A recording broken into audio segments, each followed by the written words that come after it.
bushes over on this side. You can take either side, Angelina, whichever one you want. Take that can, kind of tuck it back into the bushes, all right? The only rule is you got to keep it on the ground because he's kind of a short bird, okay? All right, whichever side you want. Pick a good hiding space.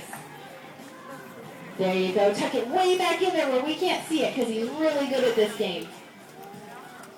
There we go. You know what? You can even give it a little kick to get it a little bit farther back there so we can make sure it's really well hidden. There we go. That looks great. Look at Hansel helping us out. She did a great job.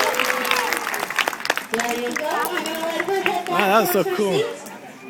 And I'm going to stand right here in the center of the stage so we don't give Blackjack any clue as to where that can go. Cool. Let's see how he does. He jumped. Oh, he's looking.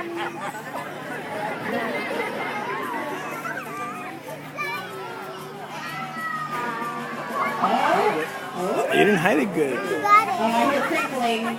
Oh, he's got it. He's got it.